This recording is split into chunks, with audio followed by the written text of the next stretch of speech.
Good afternoon, everyone. Good to be back after a little bit of time on the road. Start with some opening comments before I turn to questions. Earlier today, Secretary Blinken spoke to Qatari Prime Minister Al Thani and Egyptian Foreign Minister Abdullati about tensions in the Middle East, the latest in a series of diplomatic engagements he has held over the past few days with counterparts in the region and around the world, including calls yesterday with G7 foreign ministers and Iraqi Prime Minister Soudani. The Secretary has delivered a consistent message in all of these engagements. We are at a critical moment for the region, and it is important that all parties take steps over the coming days to refrain from escalation and calm tensions. Escalation is in no one's interest. It's not in the interest of any one country, it's not in the interest of the region, and it's certainly not in the interest of the millions of civilians who just want to live their lives free from violence and conflict. The Secretary is also making clear through these engagements that the United States continues to see a ceasefire in Gaza as the crucial step to helping calm broader tensions, in addition to, of course, securing the release of hostages and addressing the ongoing suffering of the Palestinian people in Gaza. And he is reiterating that all parties need to look for reasons to say yes to an agreement, not look for reasons to delay or say no. As the Secretary has emphasized, this is an important moment for the region, and it is critical that parties make the right decisions over the coming days. Turning to Bangladesh, we have seen the announcement that Prime Minister Hasina resigned from her position and departed Bangladesh. We are monitoring the situation carefully.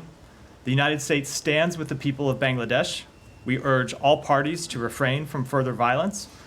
Too many lives have been lost over the course of the past several weeks, and we urge calm and restraint in the days ahead. We welcome the announcement of an interim government and urge any transition be conducted in accordance with Bangladesh's laws. Finally, we are deeply saddened about the reports of human rights abuses, casualties, and injuries over the weekend and past weeks. We share our deepest condolences with those who lost loved ones and those who are suffering. With that? Yeah, thanks, Matt, and welcome back. Thank you. Same to you. Thank you. On the Middle East. Yeah. Your comments in the opening suggest that you are quite concerned about the risk or the potential for a much wider war. What exactly is the State Department doing in terms of preparation for that possibility? So we are concerned about the risk of the conflict escalating, the conflict spreading. It's something, as you know, we've been concerned about since October 7th, and there have been various times over the course of this conflict that the risk has been especially acute. Now, of course, is one of those times.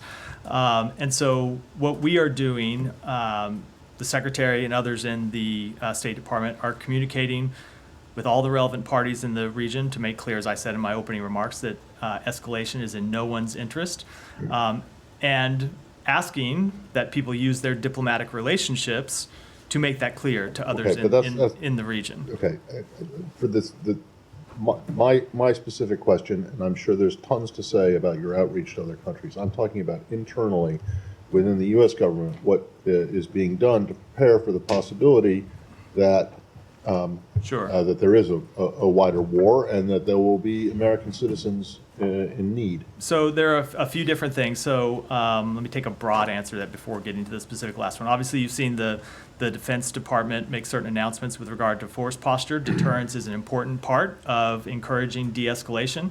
And so we will continue to take steps along that regard. Of course, we prepare for the possibility of further conflict. That being said, I want to just make it clear in answering the question that we don't think conflict is inevitable or should be inevitable, or that increased conflict is inevitable. We're going to continue to work to try to prevent it from happening. But of course, we prepare for all possibilities. That has been the case since October 7th. Obviously, you saw that over the weekend, we sent out a message to American citizens in Lebanon, making clear that Lebanon is a do not travel country. It's a level 4 country. And we issued a security alert encouraging U.S. citizens who wish to depart Lebanon to book any ticket available for them, even if that flight does not depart immediately or does not follow their first choice route. And we'll continue to monitor the situation and make assessments and take actions based on response to real-time events. All right, so last one. You keep saying, or you're saying that a wider war is not inevitable, and you don't think it should be inevitable. But do you think that an Iranian response or an Iranian attack on Israel is inevitable, whether or not that leads to a broader war? So I can't speak to what may or may not happen. That is a decision for Iran to make. We have been sending consistent messages through our diplomatic engagements, encouraging people to communicate to the government of Iran that escalation is not in their interest, and that we will defend Israel from attacks, and that escalation does not serve Iran's interests, just as it doesn't serve the interests of anyone in the region. So I don't want to say it's inevitable. Certainly the risk is there, and that's why we are pursuing these diplomatic engagements. And from your perspective, is any kind of Iranian response an escalation? I don't want to prejudge from here what our view of a response might be, other than to say we don't want to see Iran take further action. And that's the message we are consistently delivering to our partners in the region. Thank you. Yeah. Thank you, Matt. Welcome back. Given some of the tough rhetoric that we've seen reported between the U.S. and Israel, specifically about whether the U.S. would bail out Israel should it escalate another time after this one, are there any limitations being placed on U.S. involvement in what's expected to develop in the coming days? So I don't know what you mean by limitations. We have made clear that we will defend Israel against attacks from Iran, against attacks from terrorist groups. That is part of our longstanding ironclad our ironclad commitment to Israel's security. At the same time, as I made clear in my opening comments, as the Secretary made clear in comments he made on the road last week, we don't want to see any party take steps to escalate this conflict. By limitations, I mean there's a difference between intercepting and defensive actions versus engaging in counterstrikes or even preemptive strikes, which have been floated by the Israelis as a possibility. Is there anything that the U.S. is drawing lines in front of in terms of those actions? So I'm not going to get into the conversations that we have with any of our allies or partners in the region, other than to say that as a general rule, we don't want to see escalation. And that is a statement that applies to all parties to this conflict. Given the Secretary's call as the President's personal outreach to King Abdullah in Jordan, can you say whether the Jordanians are as willing as they were in April to engage again in the coming days' development? I'm not going to speak to that in detail. Obviously, in April, we were able to put together a coalition of countries that were willing to defend Israel against attacks from Iran. We do believe it's important to continue to defend Israel against attacks, whether they come from Iran or whether they come from Iran's proxies. We, of course, have conversations with our allies and partners about that, but I'm not going to detail those publicly. Again, I do want to say that we don't think these attacks should be inevitable. We don't think that they should happen. We don't think that they're in Iran's interests. But of course, it is prudent for us to take steps to deter and eventually, if necessary, defend against those attacks should they occur. Without specifying countries individually, are you confident that you have at least the same level of coalition that you had assembled in April? I just don't want to speak to it publicly. We are committed to the defense of Israel against attacks from Iran and its proxies, and I think I'll leave it at that. Okay, two more questions. One, are there any preparations being made to evacuate U.S. citizens from Lebanon at this stage? So we always plan for all contingencies, and that's not just a statement I would make today. That is something that we have has been clear since October 7th. We have planned for all of the possible contingencies, including the broadening of this conflict, including the escalation of this conflict. Our posture as it relates to American citizens in Lebanon today is that we recommend that U.S. citizens who can depart Lebanon find a way to do so.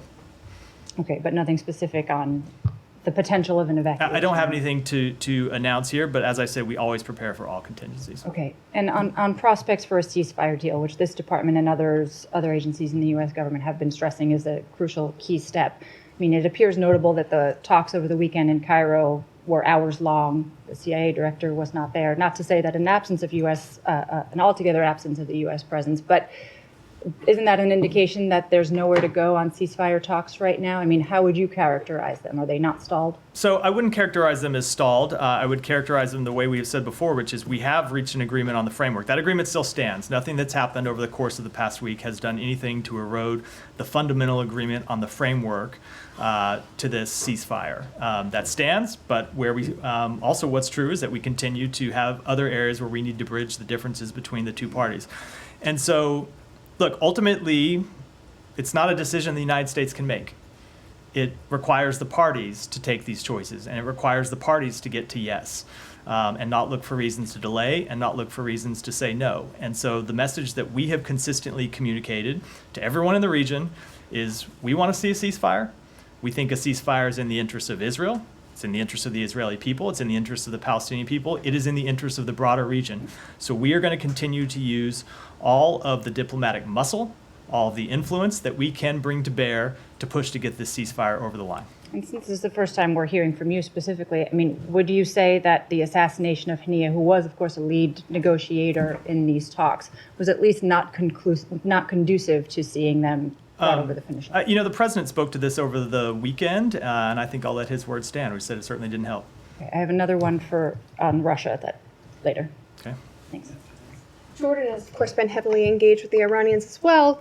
President Biden had a call today with his counterpart in Jordan. Can you say if any messages to Iran have been disseminated through the Jordanians or any other channel urging de-escalation? So I will let all of the countries in the region speak to what diplomatic engagements they might have had with Iran. But obviously, one of the points of the engagements that we have had is to urge countries to pass messages to Iran and urge countries to make clear to Iran that it is very much not in their interests to escalate this conflict, that it is very much not in their interests to launch another attack on Israel.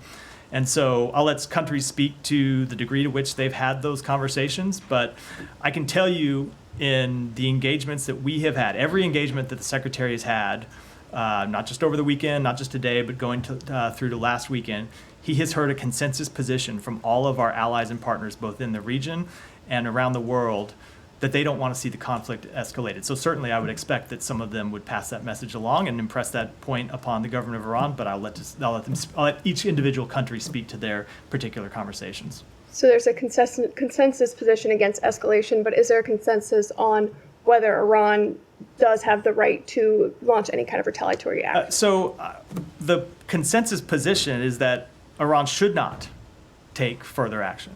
That's what we hear over and over, is that further action just raises the tensions, raises the risk of the conflict spreading and getting out of hand. Look, the last time we found ourselves in this position, when Iran launched attacks against Israel in mid-April, you saw a series of attacks, and then ultimately the conflict didn't widen further. It's not to say that those attacks were in any way acceptable. Of course they weren't. That's why we'd help defend Israel against them.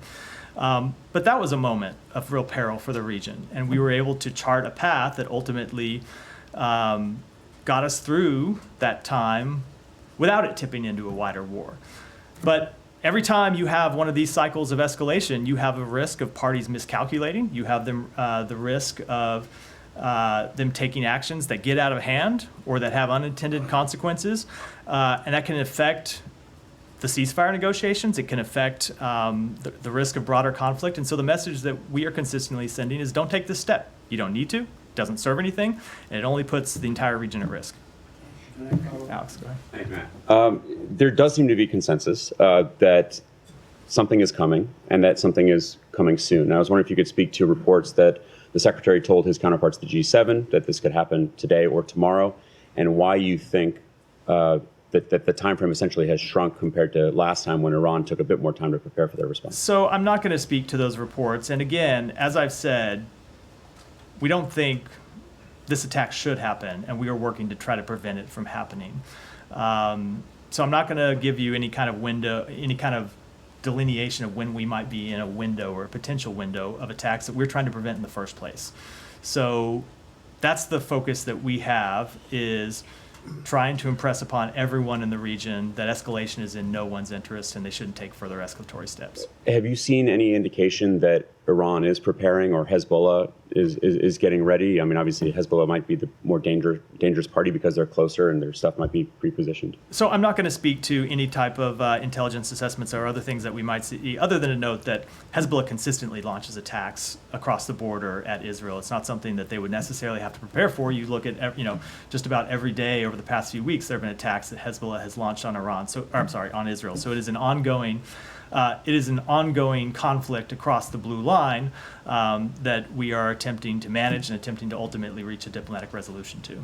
And then just lastly, have you heard indications from Hamas after Haniyeh's funeral now that they are going to come back to the table? Have they told the Qataris, the Egyptians, that they do plan to continue engaging? I don't want to speak to the substance of negotiations other than to say that we continue to engage with our Qatari counterparts, our Egyptian counterparts. As I said, the Secretary had a call with the Prime Minister of Qatar earlier today, who of course is one of the lead interlocutors, and I think I'll leave it at that, other than to say the interlocutors, our interlocutors, Qatar and Egypt, are making clear to Hamas the same thing that we believe, which is that they need to continue to work to get to yes in an agreement. Thanks. Yeah. Yeah, just on those. So the Secretary had calls with the Egyptians and the Qataris. What are they saying about, as has kind of come up? You've got one side.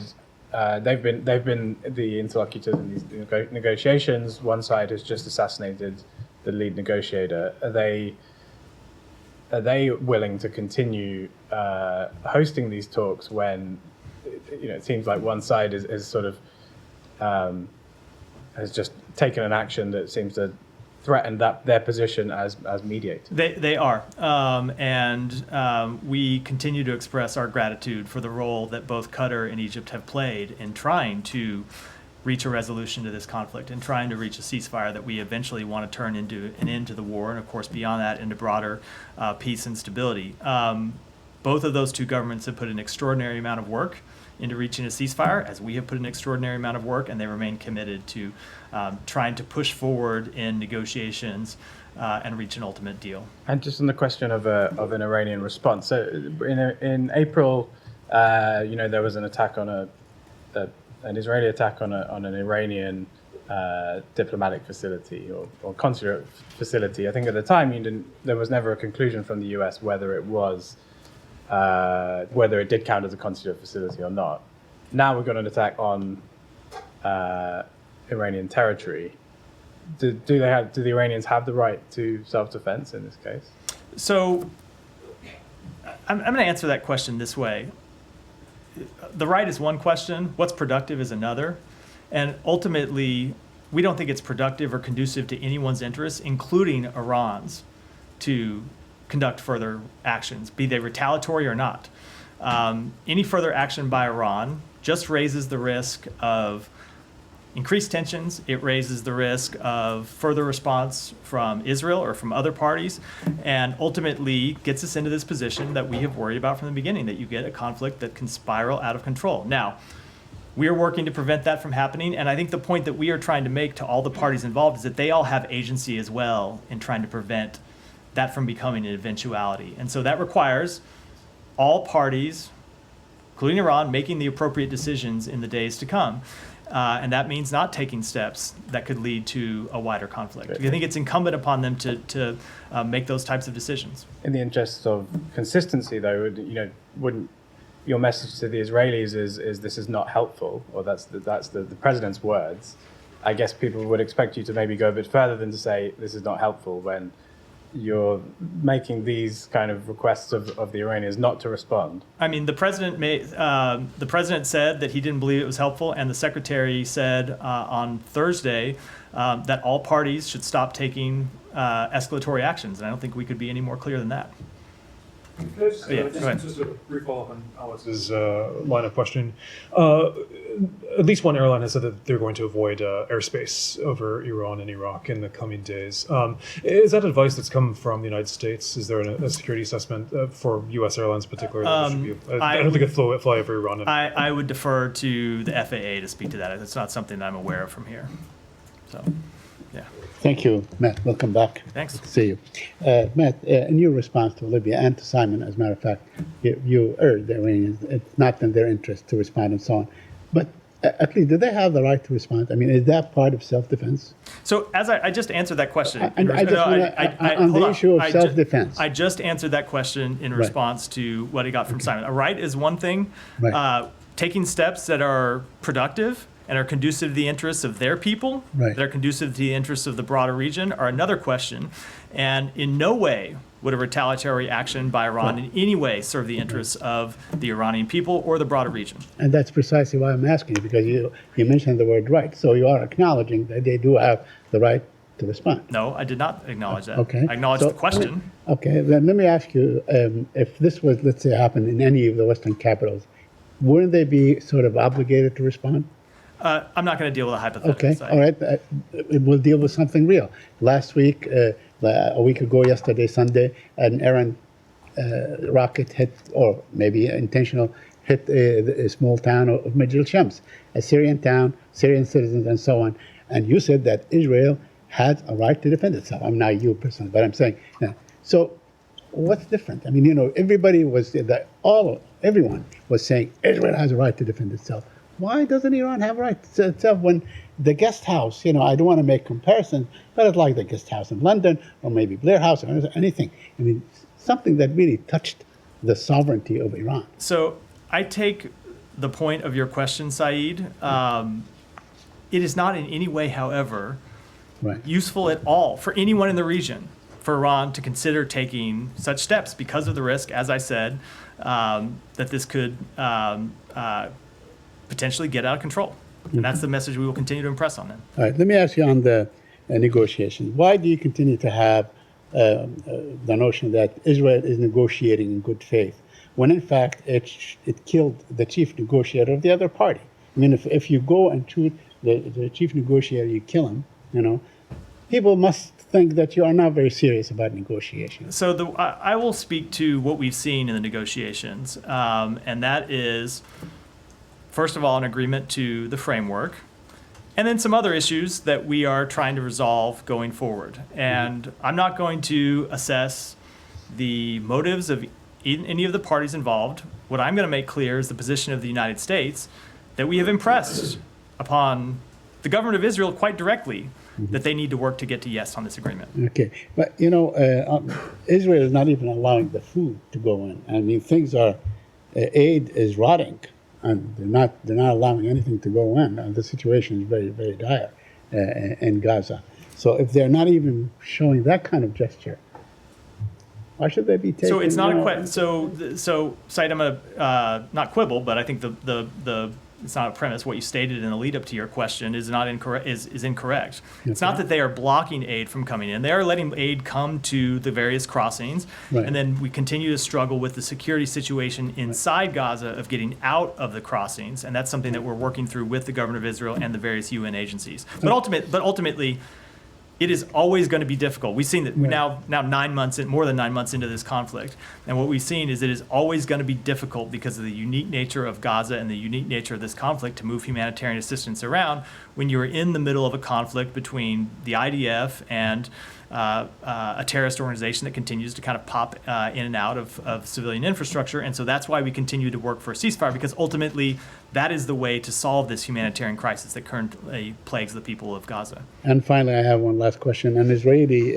American soldier with a U.S. citizen posted videos showing detonation of Gaza homes and mosques and so on. Is that, in fact, it's something that Amnesty called a war crime. If this U.S. citizen comes to the United States, should he be arrested? That's a question for the Justice Department. State Department. But okay, but is that a war crime if you show that you have done that? So I can't. There's no way I can take any video devoid of context and pronounce judgment on whether it's a war crime or not from here. Can I just check on one thing? Yeah, I think it was the third to last question that Saeed asked. The premise of it was that Israel had assassinated the top Hamas negotiator. Is that something that you're willing to accept and put on, say on the record that it was in fact Israel that did it?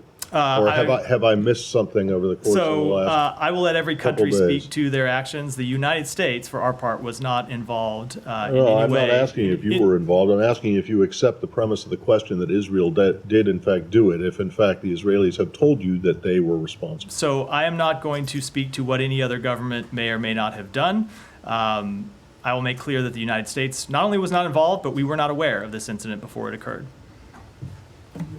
Yeah, keep Sorry if this was asked before I walked in. Not the first time. I don't mean with you. In general, it happens. Right. It's been reported that Iran has sent a message to Israel through a third party, obviously, that it will be attacking Israel. Do you think this is a good sign that at least if it's giving, a warning that it will definitely be attacking, that it could be a little, maybe more limited and things stop there? I'm not going to speak to that report. It's reportedly about conversations between two governments that are not the United States. I will let the countries involved speak to it. I wouldn't want to speculate or comment on it. Sorry. Sorry. Alex. Thank you, Matt. You said you expect each individual country in the region to speak up their mind, but Russia happens to be one of them, and Shoigu is in Tehran. I'm sure Russia is a Middle Eastern country? Well, I'm a regional country. Well, he said that he said that it's a broad definition of the Middle East, Alex. Yeah, I mean, they share a border as well. Overly broad, I would say. They are willing to cooperate. I'm quoting him in dealing with current regional issues. You're quoting who? Sorry. Shoigu. Yeah. Tehran. What is Russia's responsibility at this point? Russia's responsibility, I don't think we have any, so I'll leave aside the question of responsibility. We don't have any expectations that Russia is going to play a productive role in de-escalating tensions. We haven't seen them play a productive role in this conflict since October 7th. They have, for the most part, been absent, and certainly we've seen them do nothing to urge any party to take de-escalatory steps. They give the timing of this trip. Do you see this as an effort to undermine your efforts? I don't know what the timing of this trip relates to. Obviously, you can look at this two ways. One is any involvement Russia might play in the conflict in the Middle East, and so far we have seen them play really no role at all, certainly not any productive role. The other way to look at the possibility of this trip is it is furthering the relationship between the government of Iran and the government of Russia, and Russia going around tin cupping, looking for support for its illegal invasion of Ukraine. I don't know what that's the purpose of this trip, but certainly we have seen that security relationship between Iran and Russia before. We can move to Ukraine when you're ready, if you want to come back to me. Go ahead. Oh, yeah, I got it. Go ahead. Just slightly different. Do you see the UN statement today on UNRWA? I saw it right before I came out. We haven't had a chance to. My understanding is there's an underlying report that we have not yet had a chance to review. So. Okay. Are you willing to comment on it now? No. Let us get a chance to look at the situation, and maybe tomorrow we can have something to say. My question is Russia adjacent about detainees last week. Sure. So if you want to, okay. Sure. One is there were conflicting characterizations of whether Al-Sukur Masheva was in fact officially designated as wrongfully detained. Can you clarify whether she was or not before? She was designated as wrongfully detained. When did that happen? It happened last week, shortly in the days before she was returned home. Okay, and the family of Mark Fogel in legal proceedings against this department has argued that had he been designated as wrongfully detained, it would have also led to his release. Do you have any comment on that? So I'm not going to speak to questions that involve ongoing litigation for reasons I think you can understand, but I will speak to this issue in general. First of all, with respect to Mark Fogel, we are working to try to secure his release. We work to try to secure his release as part of this deal, and we're unable to. But we continue to call for his release, and we continue to work to secure his release. And I think, let me just point to the events of last week to talk about our record, because I have a number of times stood up here and been pressed why we haven't designated certain individuals as wrongfully detained. I think Alex asked me 2 weeks ago about the wrongful designation of Al-Sukur Masheva, and I think asked me, are we not designating her as wrongfully detained because she's a woman or because she's a Muslim? It's obviously not true, as I said at the time. And the point I made is when we say that we are working to get someone's release, we mean it. And our record backs it up. And sometimes we are working to obtain their release when they have officially received a wrongful detention determination. Sometimes there are other individuals who we say we're working to secure their release, and they never receive that determination. A great example is Vladimir Kara-Murza, who was not determined by this department to be wrongfully detained, but yet we were still able to secure his release last week. So let me just point to something the Secretary said in the statement he released on Thursday when this news became public. And that's that he knows, he had a lot of difficult conversations, as you would imagine, right, with the families of those who have been wrongfully detained and others who have been detained overseas over the past couple of years. And he can certainly understand that there were times that they worried that our efforts would not bear fruit. But we know they never gave up hope, and we didn't give up hope, and we continued to work to secure all of their release, and that is true with Mark Fogel, and that's true for every American who is wrongfully detained overseas. I certainly understand, and I'm not a lawyer for the family, that, it's not maybe a prerequisite, a requirement for an American to be released, but it is a fact that 3 out of the 4 Americans in this case were designated as wrongfully detained, and that led to their release, as was Brittany Griner. So just if there's anything else you want to say to the Fogel family at this particular So I would say to the family, as you've heard from others in the administration, that we continue to be committed to securing his release, and we continue to work on it, something that we think about every day. And the same thing that we said to the family of Paul Whelan, when Brittany Griner was returned, and we had tried to get Paul Whelan out as part of that deal, and it just simply wasn't on the table. It wasn't on the table as part of that deal. And we made clear to Paul, and we made clear to his family that we had not forgotten him, and that we would continue to work on his release, and that was true, and ultimately we were able to get him home. The same thing is true with Mark Fogel. We continue to work on his release. We really wanted to get him out as part of this deal. We're not the only party to the deal, right? And we weren't able to do it, but we continue to work on it. And just with this question of wrongfully detained, not wrongfully detained, which we get asked about a lot for very understandable reasons, I would just note that there is a statutory review that we have to go through that lists certain factors that we have to apply when making the determination about whether someone is wrongfully detained or not. And we go through that, and we have to apply the law rigorously, and that's what we do. But there are others who, for whatever reason, we have not made the determination at any one time. They have not met the statutory criteria. But if there's someone that we say that we are working to bring home, like Vladimir Kara-Murza, we're working to bring him home, and hopefully someday we will. Why was Kara-Murza not wrongfully detained? So as always, I'm not going to speak to the determination with any one individual, but we go through the statutory criteria with all of them, and add all that up and make a determination based on the facts of their case, based on the law that applies to their case, and based on the requirements of the Levinson Act. Does that all add up to a wrongful determination? And in the case of Alsu Kurmasheva, the statutory review led us to conclude it did. In the case of Vladimir Kara-Murza, it led us to conclude that it did not. That said, we still thought he ought to be released. We still pressed for his release. We were still able to get his release. Designated day before or day after? Because it was sometime last week. I don't remember the exact date. It was sometime last week. It did not happen before the decision was announced, right? I mean, she was released. Because I asked this question last week, and Vedant did not have the answer that she was designated. It happened last week, shortly before her release. I'm not going to get into any further time than Move that. to Ukraine, please. Yeah. Now the F-16s are in Ukrainian hands. Is the United States government willing to untie Ukraine's hands to strike back at military targets to prevent future attacks? To strike back in Russia. In Russia, we have allowed the Ukrainian government to strike military targets in Russia. They are Alex. still able to strike from over 100 kilometers. So, Alex, you and I have been through this before. My answer has not changed today, which is we constantly look at the needs of the Ukrainian military. We assess the security situation, and we try to be responsive to their needs. And that is a process that we have undergone from the beginning. And we make that process we make those determinations both when it comes to the specific weapons that we provide Ukraine and the restrictions, if any, that we put on the use of those weapons. Thank you. President Zelensky was quoted as saying that he wants NATO to discuss Ukraine, the possibility of destroying missiles in Ukrainian territory. Why is it not plausible in your eyes? Why is it not possible for NATO to So that is a discussion that, as with all NATO discussions, is a discussion to be had among NATO members, and a decision that NATO would reach collectively. It's not something I can speak to from here. Thank you. My final one on Ukraine. Have you seen the video of dismemberment of Ukrainian prisoners, PAOs in Russia? I have not. Go ahead. Thank you, Matt. On Bangladesh. Bangladesh is free at the cost of hundreds of lives under the shoot on site ordered by autocratic Prime Minister Sheikh Hasina. But the situation is still unclear. Students, leaders, opposition parties, and the army are trying to form a civilian government. Could you please provide more insight into the U.S. position?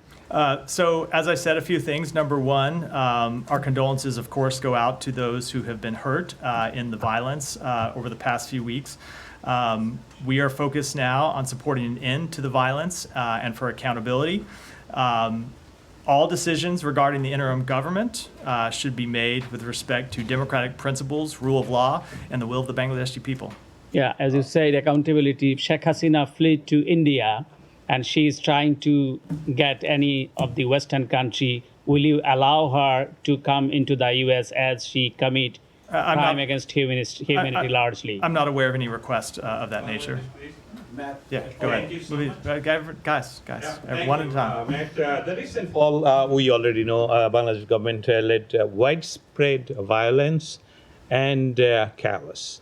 What measure is the U.S. State Department or U.S. taking to address the reported atrocities against minorities and general populace in Bangladesh? So a few things. Number one, as I made clear, what we are calling for today is an end to the violence and for accountability. Now, as to what accountability looks like, that's something that should take place under Bangladeshi law. Obviously, anyone responsible for acts of violence, acts that break the law, should be held accountable for them. Thank you so much. Matt, Yeah, go ahead. Matt, thanks. During the time that Bangladeshi people struggled against that fascist ruler and thousands of people got killed, you already informed us that she fled the country this morning. I didn't inform you that. I think. Okay, you said it. Okay. I said we've seen the announcement she resigned. Okay, she resigned. Okay. After she left, there is dozens of dead bodies are pulling out from the Ganabhavan, the official residence of Prime Minister. There's dozens of dead bodies are pulling out next to the parliament. There's a lots of atrocities are taking place by the government official, those who are still in power, especially a couple of people. Army Chief of Staff General Waqaruzzaman, he was involved with genocide. Navy Chief Admiral Mohammed Nazmul Hassan, he was involved with the genocide. Air Chief Marshal Hassan Mahmud Khan, they were involved with the genocide. And they're the same people are saying, we are going to the president and form a caretaker government. So, as a matter of fact, when was the last time we heard a killer is going to do the justice for another killer? So let me say a few things. Number one, with respect to the violence over the past few weeks and the deaths that have occurred, it is vital that we have full and transparent investigations to ensure accountability for these deaths. Second, as it relates to the interim government, as I made clear in my opening remarks, we think that it's important that we focus on the Bangladeshi people's democratic aspirations and see a path to democratic governance. Does America support Bangladesh military to install a caretaker government? We want to see the Bangladeshi people decide the future of the Bangladeshi government. Thank you. Jenny. Oh, yeah, go ahead. Go ahead.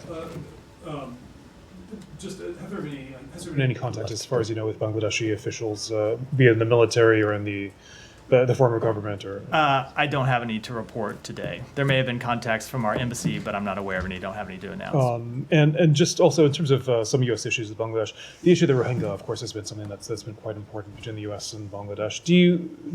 Is there any concern that this would impact the housing of the Rohingya refugees? So I think, as you know, the United States has provided, I'm going to try to do the number from memory here, I think it's around $2 billion to assist with refugees in Bangladesh. And I don't have any immediate comment on how this change of government might affect those programs. I would certainly hope that it wouldn't. We think it's important that Bangladesh continue to provide hospitality to those refugees, and will continue to work with them to do so. No, hold on. Guys, hold on. Simon, did you have? Sean asked most of my questions, but I did want to ask on is there ongoing assistance to Bangladesh, both in terms of humanitarian aid that will continue, and also military assistance continue? Given, I guess this is not a coup, but there's questions over the transfer of power. Yeah, so certainly with respect to the kind of allusion in the last part of your question, so we've seen all that we know right now is we've seen the announcement from the government that she resigned. We don't have any further information about how that resignation may have taken place. With respect to, and that goes to the question, obviously, of financial support. So with respect to financial support in fiscal year 2023, the United States provided over $212 million in bilateral economic, development, and health assistance to Bangladesh. Obviously, I don't have any announcements with respect to those programs, other than that we would like to see them continue because they're important to our relationship with the people of Bangladesh. And just to confirm the question Sean answered, it was we've provided nearly $2 billion in humanitarian assistance to support Rohingya refugees since August of 2017. Can I just take just another question on that? Just taking a step back a little bit. I mean, how do you actually feel about the Army's role? How does the United States feel? Do you think that they were productive in this? Is there any concern that an interim role could become more than an interim role?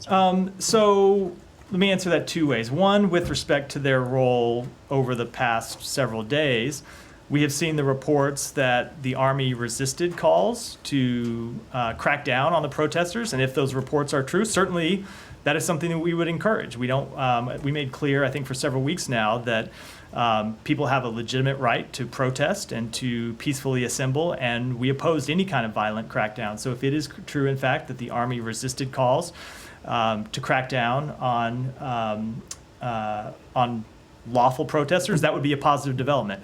With respect to where we go from here, what we want to see is democratic order. We want to see the Bangladeshi people choose their own government, and that's what we'll be looking for in the days and weeks ahead.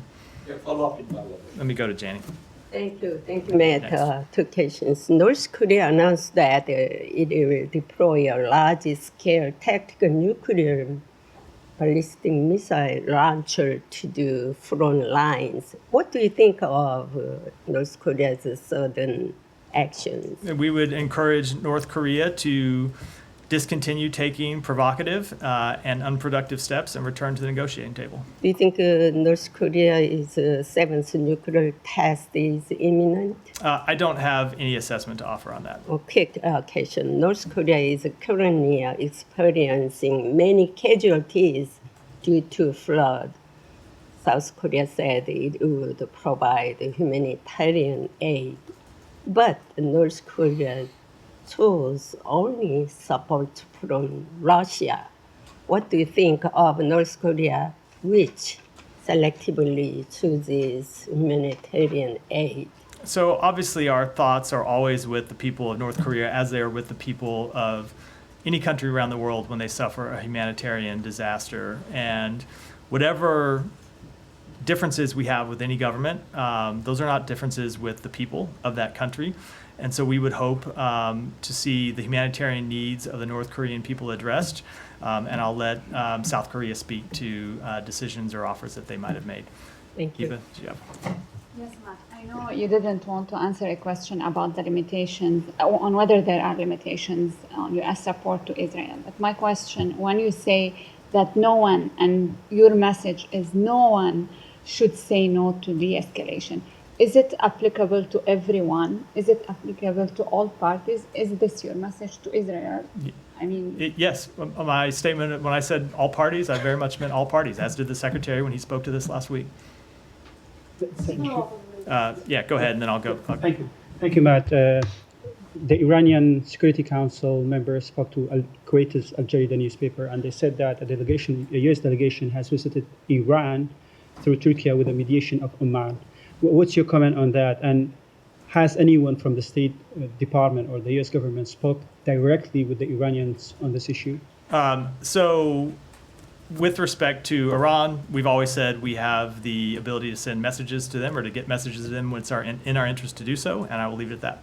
And last time when the Iran attacked Israel on April 13, they claimed that they sent wide notes to everyone, including the U.S. They said the U.S. that they are going to attack Israel. Have you received any notification from Iran on this? So let me just say a number of things that there were reports about what Iran said to us last time that proved to be completely untrue. You may remember this, that there were a number of things the Iranian government put out that just about messages they sent to us that just were false. And with respect to any communications, I'm not going to speak to them now, other than to say you should be highly skeptical, as always, about reports of what the Iranian government may or may not have sent to us in the message through an intermediary, a third party, or otherwise. And last thing, and how did Iran receive your messages through your diplomatic engagements? I will let the countries who are party to those diplomatic engagements speak to that. As I said, and I think in response to one of the questions earlier, we are making clear to all of our allies and partners in the region and beyond who have diplomatic engagements with Iran that they should press Iran to take de-escalatory steps and refrain from further escalation. But I'll let those countries involved speak to any specific conversations. Ryan. Thanks, Matt. Not sure if you saw, there was a report in Semaphore that the Wall Street Journal tried valiantly to try to confirm its reporting on the UNRWA allegations made by Israel. Yeah. Talked to American intelligence sources, Israeli intelligence sources, were completely unable to substantiate them. Does the State Department have anything new about those UNRWA allegations? And in the future, will the State Department consider allegations coming from Israel differently, given that these have not yet been backed up, but such drastic measures? So I did see that report, and I think it is a good time to remind everyone that the action that we took was not in response to information that the government of Israel brought to us. It was in response to UNRWA coming to us, and UNRWA saying that they had received these allegations from the government of Israel, and they found them credible. And so that was what led us to make the decision that we made. It wasn't getting anything from the government of Israel. It was when UNRWA itself said they found the allegations credible that we thought it was an appropriate step to take to pause the funding. Now, with respect to the underlying investigation, so Sean asked me about it. I believe the UN has issued a statement about it earlier today. We have not yet had a chance to review either the statement or what I understand to be an underlying report, but we'll certainly do so over the coming days, and we'll leave it until we've had a chance to do so to pass judgment. And the IDF also announced that they assassinated the Gaza Minister of the Economy. I'm curious, does the State Department consider somebody like that to be a combatant? So I didn't see that announcement. I don't know who the person was. I don't know if he had an active role in the Hamas military wing or not. So I would to be able to answer that question, I'd have to know more about the specific. They said he counts because he had a role over the economy, and the economy has a role over manufacturing, and within manufacturing there are weapons that are manufactured. Again, I'd have to look at it in more detail before I could give you any kind of detailed assessment. Go ahead in the back. Good afternoon. Yeah. I have just a follow-up. There is a transition period from a caretaker government in Bangladesh. Does America have any plan to assist Bangladesh in rebuild its economy? Does it have plans to what? Does the U.S. have plans to what? I didn't catch the last part. Rebuilding its economy. So we greatly value our relationship with the people of Bangladesh, and we want to see that continued. But I would just urge everyone with requests or questions about what the future may entail. We are not even 12 hours out from the reported resignation of the Prime Minister, so I would encourage everyone to just, respectfully, take a beat before making any kind of long-term assessments. Go ahead. Just to follow up on the ceasefire negotiations, you said they're not stalled. What are you basing this answer on? Are you getting any signs from any government in the region that they're pressing either the Palestinians or the Israelis to actually agree to the ceasefire? So it is based on our conversations with the other interlocutors. Is based on our conversations with the government of Qatar, with the government of Egypt. Now, that's not to say we've come to agreement on all of the underlying issues. We clearly haven't. We need to bridge those differences, but we continue to work through it productively with the interlocutors. We know they are pressing Hamas to accept a deal, just as we are pressing Israel to reach a deal, because we think it's important to do so, and that's what we're going to continue to do in the days ahead. And do you think it's possible to press Israel, given that it doesn't seem to be in Netanyahu's interest at this point to reach a ceasefire? At least that's what the Israeli media is saying. That's what a lot of Israeli officials are saying. So the media says a lot of things. Officials say a lot of things. We believe it is very clearly in the interests of the Israeli people, and that's why, among the reasons why we'll continue to push for it. Olivia, go ahead, and then we'll wrap for today. What's new about the media reports out of Israel is that now you have the head of the IDF, Shin Bet, and Mossad being quoted as confronting the prime minister and basically saying, either give us something to go on or there's going to be no deal. That's a paraphrase. Yeah. But does the U.S. not view those reports as credible? So I am never going to speak to reports about machinations inside any other government, or I don't know whether the veracity of those underlying reports. And ultimately, it doesn't change what we're trying to do, and it doesn't change our approach, which is what we're trying to do is reach a ceasefire, and the way we're approaching it is continue to work with the parties to try to get one over the line. Nothing about those reports changes our goal. But is that not an exercise in futility if the de facto leader of the country is reluctant? We do not believe it is. Look, the President had a very direct, candid conversation with the Prime Minister about this last week. And we will continue to engage with them to make clear that we believe a ceasefire is in their interest, just as we believe it's in the interest of the Palestinian people, and work to get one over the line. With that, we'll wrap for today. Thanks, everyone. Oh, do you have one more? Could we just talk about Venezuela? Yeah. For a moment. It's important. How did we go through without giving you a question? I'm here There's a lot to, going on today, yeah. But can I just ask, the Secretary had the call and the statement last week with the opposition there.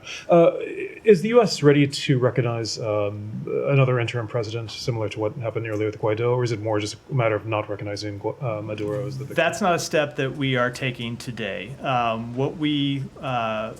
Where we are today is we are in close contact with our partners in the region, especially with Brazil, Mexico, and Colombia, about a path forward.